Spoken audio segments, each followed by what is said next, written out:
గడ్డిపోచలాగా నిలబడి మళ్ళీ తుఫాను వెళ్ళిన తర్వాత లేచి నిలబడుతుంది.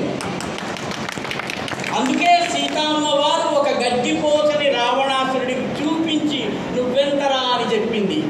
కాబట్టి ఈ సమాజంలో ఉన్నటువంటి అత్యద్భుతమైనటువంటి శక్తి, ఇక్కడ ఉన్నటువంటి ప్రతివాడు జాతి కోసం పోరాడాడు.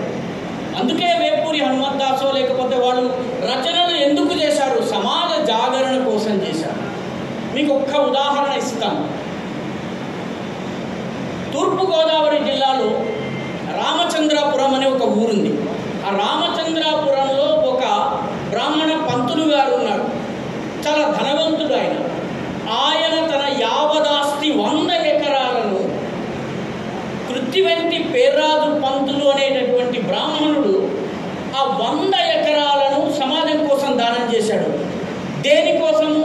వేద పాఠశాల కోసం కాదు.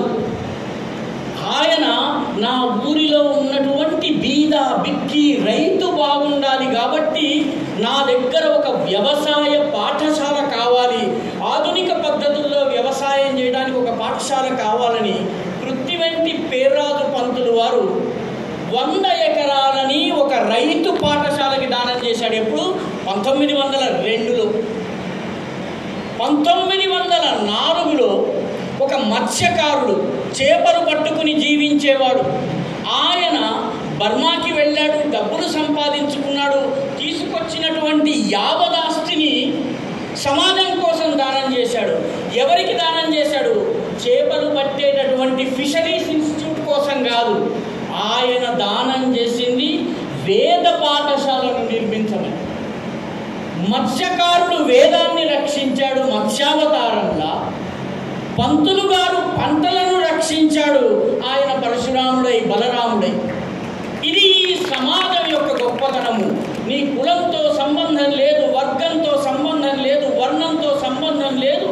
యావత్ సమాజము బాగుండాలి, అందరూ బాగుండాలి. అందుకే మనము పూజలు చేసిన తర్వాత ఏం చెప్తామండి? లోకా సమస్త సుఖినో భవంతు. ఈ లోకాలు నా కుటుంబం మాత్రమే కాదు, యావత్ సమాజము బాగుండాలి. లోకా సమస్త సుఖినో భవంతు అనగలిగేటటువంటి ఆలోచన, ఆ రకమైనటువంటి విశాల దృక్పథం కేవలం మనకి మాత్రమే ఉన్నది. అందుకే రైతు పండించిన పంటలోని మొదటి ధాన్యం బస్తాన్ని దేవుడి దగ్గర సమర్పిస్తాడు. అందుకే పూజ చేయడానికి కూర్చున్నటువంటి భూమి పూజ చేసే దంపతులు మొట్టమొదట భూమి పూజ చేస్తూ ఏమంటారు? రత్నాకరా ధౌత పదాం హిమాలయ కిరీటిని బ్రహ్మరాజర్షి రత్నాఢ్యాం వందే భారత మాతరం అంటారు. విష్ణు పత్ని నమస్తుభ్యం పాదస్పర్శం క్షమస్వమే అంటారు. కాబట్టి ఇది మన గుణం, ఇది మన స్వభావము. మనలో ఒక అద్భుతమైనటువంటి శక్తి ఉంది. ఆ శక్తి ద్వారా 17 రకాల దాడుల్ని మనం గెలిచాము మిత్రులారా. ఈ రోజున కూడా గెలుస్తున్నాము. దానికి ఒక్క ఉదాహరణ మీకు ఇస్తాను. 1987లో అయోధ్య ఉద్యమం ప్రారంభమైంది. అయోధ్య ఉద్యమం ప్రారంభమైనటువంటి మొట్టమొదట్లో రాజకీయ నాయకులు, పత్రికలు ఏమనేవాళ్ళు తెలుసునండి? బాబరీ మసీద్ వివాదం అనేవాడు. బాబరీ మసీద్, బాబరీ మసీద్, బాబరీ మసీద్ అనేవాడు. కొన్నాళ్ళు ప్రజలలో చైతన్యం వచ్చిన తరువాత, ప్రజల వాణి వినిపించడం మొదలుపెట్టిన తర్వాత దాని పేరు మార్చారు. బాబరీ మసీద్ - రామ జన్మభూమి. ప్రజల ఉద్యమం కొనసాగుతూనే ఉంది. దేశంలో ఉన్నటువంటి రామభక్తులందరూ మేల్కొన్నారు. ఊరూరా రామశిలా పూజలు జరిగినాయి, ఊరూరా రామజ్యోతి జరిగింది. కరసేవకు లక్షల మంది ప్రజలు వెళ్ళడం మొదలుపెట్టారు. నెమ్మదిగా పత్రికలు స్వరం మార్చాయి. ఏమని మార్చాయి? బాబరీ మసీద్ రామ జన్మభూమి నుంచి రామ జన్మభూమి - బాబరీ మసీద్. కొన్నాళ్ల తరువాత ఇప్పుడు 2024 జనవరి 22 నుంచి ఏమంటున్నారు? అది అయోధ్య మాత్రమే, ఇక్కడ బాబరీ మసీదు ప్రస్తావన లేదు. ఆ పత్రికలలో ఉన్నటువంటి ఈ వికృతిని తొలగించింది ప్రజలు తొలగించారు. ప్రజల యొక్క మద్దతు వల్ల బాబరీ మసీదు నుంచి ఇది అయోధ్యగా మారింది.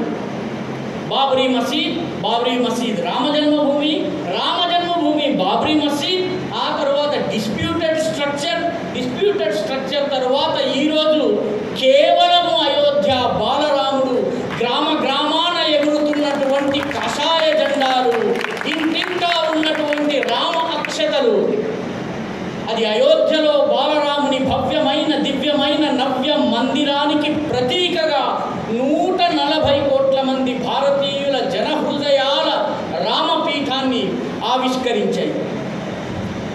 కాబట్టి ప్రజలు కనుక తలుచుకుంటే మార్పు తీసుకుని రావచ్చు. ఒక్క కథ మీకు చెప్తాను. బెంగాల్లో నవాబుల రాజ్యం కొనసాగుతున్న సమయంలో ఒక నవాబు ఆదేశం జారీ చేశారు, నా రాజ్యంలో ప్రజలెవరూ హరినామాన్ని ఉచ్చరించడానికి వీల్లేదు, హరినామాన్ని ఉచ్చరించిన వాడి తలను కోసి నా కోట గుమ్మానికి వేలాడగడతానని చెప్పాడు. ప్రజలు భయపడిపోయారు. ఎందుకంటే నవాబు గారు మహాక్రూరుడు, చెప్పింది చేస్తాడు, తలలు తీసేస్తాడు.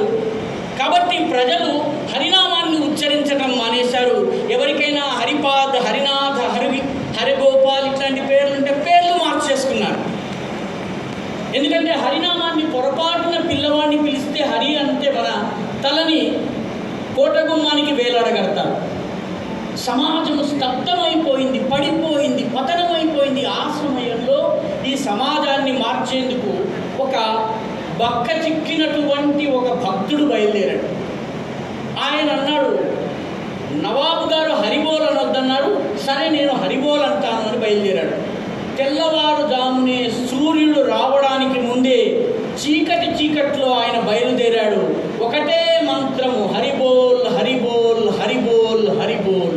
వీధుల్లో తిరగడం మొదలుపెట్టాడు. ఆ సమయానికి పోలీసులు నిద్ర లేవరు, ప్రభువులు అసలు నిద్ర లేవరు, రాత్రికి తిన్నవి ఇంకా అరగవు కాబట్టి అసలు ఎవరు లేవరు. కాబట్టి ఈయన హరిబోల్ హరిబోల్ హరిబోల్ హరిబోల్ అంటూ వెళ్ళేవాడు. వెళుతుంటే ప్రజలు భయంతో మార్నింగ్ వాక్ చేస్తున్న వాళ్ళు కర్ర అక్కడ పారేసి ఇంట్లోకి పరిగెత్తేవాళ్ళు. వీధిలో కళ్ళాపి చదువుతున్నటువంటి వాళ్ళు ఆ పని అక్కడ ఆపేసి ఇంట్లోకి వెళ్ళి తలుపులు వేసేసుకునేవాళ్ళు. ఈయనకు ఎదురుపడి పొరపాటున హరి అన్నట్లయితే ఉరి పడుతుంది కాబట్టి ఎవరు వచ్చేవాడు కాదు. కానీ ఈ వ్యక్తి బయలుదేరాడు, హరిబోల్ హరిబోల్ హరిబోల్ హరిబోల్. కొన్నాళ్ళకి ఎండాకాలం సెలవులు వచ్చాయి, స్కూళ్ళు మూసేశారు. స్కూళ్ళు మూసేసిన తర్వాత పిల్లలు పొద్దునే లేచి ఆడుకోవడం మొదలుపెట్టారు. 1 రోజు 2 రోజులు 3 రోజులు ఈ ఒక్కడే హరిబోల్ హరిబోల్ హరిబోల్ అంటూ వెళ్ళడం చూశారు. చూసిన తర్వాత పిల్లలు ఆయన సందుమలకు తిరిగి వస్తుంటే పిల్లలకు భయం ఉండదు, ప్రాణభయం అసలు తెలియదు. వాళ్ళు చిన్న గులకరాళ్ళు తీసుకుని ఈయన మీద విసురుతూ హరిబోల్ హరిబోల్ హరిబోల్ హరిబోల్ అనేవాడు. వాళ్ళకి ప్రాణభయం లేదు, నవాబు భయం లేదు, కోట గుమ్మానికి తల వేలాడుతున్నటువంటి భయం లేదు. ముందు చైతన్య మహాప్రభు, వెనక చిన్న పిల్లలు హరిబోల్ హరిబోల్ హరిబోల్ హరిబోల్. కొన్నాళ్ళకి ఆయన వచ్చి ముందు చైతన్య మహాప్రభు వెనక పిల్లలు వెళ్తూ ఉంటే కలాపి తల్లేందుకు, వాకిలి ఊడ్చేందుకు ఉన్నటువంటి మహిళలు సహజంగా భక్తులు, సహజంగా ధార్మికులు వాళ్ళు ఈయన వచ్చినప్పుడు ఈయనకి నమస్కారం చేసేవాళ్ళు. ఆయన హరిబోల్ అంటే వాళ్ళు కూడా భయంగా అటు ఇటు చూసి హరిబోల్ హరిబోల్ హరిబోల్ అనేవాడు. అప్పుడు చైతన్య మహాప్రభు ఏమన్నాడు, పదండి అన్నాడు. ముందు చైతన్య మహాప్రభు హరిబోల్ హరిబోల్ హరిబోల్, ఆ వెనక పిల్లలు అల్లరిగా చిల్లరగా హరిబోల్ హరిబోల్ హరిబోల్, ఆ వెనక తల్లులు హరిబోల్ హరిబోల్ హరిబోల్. కొన్నాళ్ళకి వృద్ధుల మనసులో మార్పు వచ్చింది. కాటికి కాళ్ళు దాపుకున్న వాళ్ళము ఎలాగో చనిపోయే వాళ్ళము, ఇవాళ కాకపోతే రేపు చనిపోతాము, రోగంతో చనిపోతాము, పులి తింటే చనిపోతాము, తేలు కుట్టితే చనిపోతాము, మనమెందుకు భయపడాలి, ఎట్లాగో చచ్చే వాళ్ళము. హరినామాన్ని ఉచ్చరించి మనము హరిబోల్ అందామని ముందు చైతన్య మహాప్రభు హరిబోల్ హరిబోల్ హరిబోల్, వెనక పిల్లలు హరిబోల్ హరిబోల్ హరిబోల్, ఆ వెనక తల్లులు హరిబోల్ హరిబోల్ హరిబోల్, ఆ వెనక వృద్ధులు కర్రలతో హరిబోల్ హరిబోల్ హరిబోల్ హరిబోల్. కొన్నాళ్ళకి యువకులకి ఆవేశం వచ్చింది. యువకులకి ఆవేశం వస్తే ఎవరు పట్టలేరు. కండలు తిరిగినటువంటి యువకులు, ఇనుప నరాలు ఉక్కు కండరాల యువకులు బయలుదేరారు. ఎవడయ్యా మా హరిబోల్ని ఆపేది, బయలుదేరాం చూద్దాము లాఠీ, దండ, కర్ర, పలుగు, పారా తీసుకుని బయలుదేరారు. ముందు చైతన్య మహాప్రభు హరిబోల్ హరిబోల్ హరిబోల్, వెనక పిల్లలు హరిబోల్ హరిబోల్ హరిబోల్, ఆ వెనక తల్లులు హరిబోల్ హరిబోల్ హరిబోల్, ఆ వెనక వృద్ధులు హరిబోల్ హరిబోల్ హరిబోల్, ఆ వెనక యువకుడు కర్రను చేతపట్టి తన బైసెప్స్ని చూపిస్తూ హరిబోల్ హరిబోల్ హరిబోల్ హరిబోల్. ఆ వెనక ప్రజానీకం కూడా బయలుదేరింది. మొత్తము ప్రజానీకాన్ని తీసుకుని ఆ యువకుడు, ఆయన పేరు చైతన్య మహాప్రభు. ఇస్కాన్ అని మనం దేన్నైతే చెప్తామో దాన్ని స్థాపించినది ఈ చైతన్య మహాప్రభు. చైతన్య మహాప్రభు ఈ మొత్తము జనాన్ని తీసుకుని వెళ్ళాడు. ఎక్కడికి? ఆ నవాబు గారి కోట దగ్గరికి వెళ్ళాడు. కోట దగ్గరికి వెళ్ళేటికి బయట ఉన్నటువంటి సెక్యూరిటీ వాళ్ళని ఆపారు. 5 చిన్న చిన్న లాఠీలు పట్టుకుని ఉన్నారు. మన దగ్గర కూడా ఉంటుంటారు రక్షక భటులు చిన్న చిన్న లాఠీలతోటి.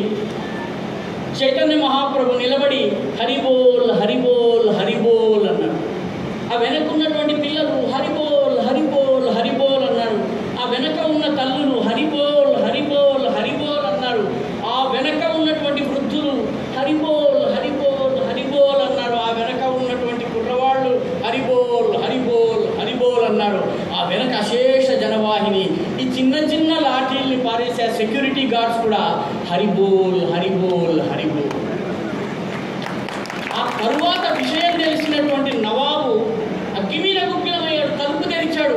తన సైన్యాన్ని మొత్తం తీసుకొచ్చి, ఎవర్రా హరినామాన్ని ఉచ్చరిస్తున్నారు, 100 మంది 1000 మంది ఉచ్చరిస్తున్నారు, ఇదేమిటి చూద్దామని నవాబు తలుపు తెరిచాడు. తలుపు తెరిచిన తర్వాత చూస్తాడు, ఆయన ఎదురుగా ఒక బక్క చిక్కినటువంటి చైతన్య మహాప్రభు.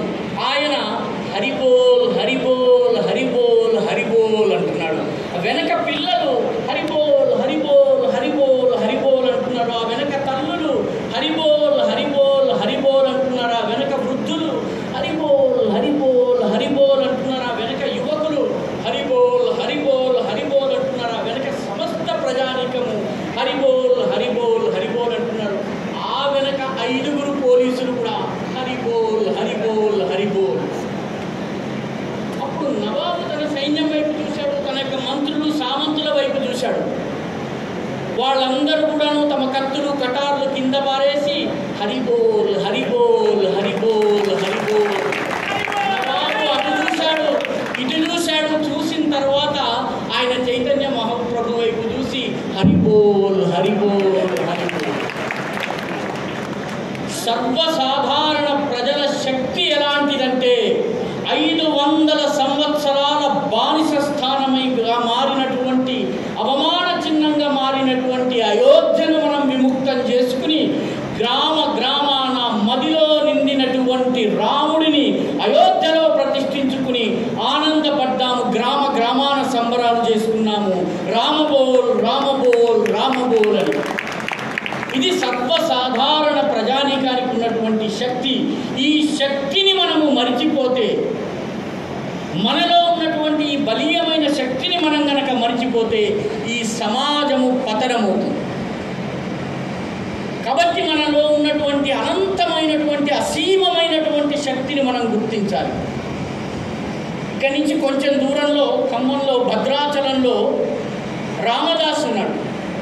రామదాసు వారు భద్రాచలంలో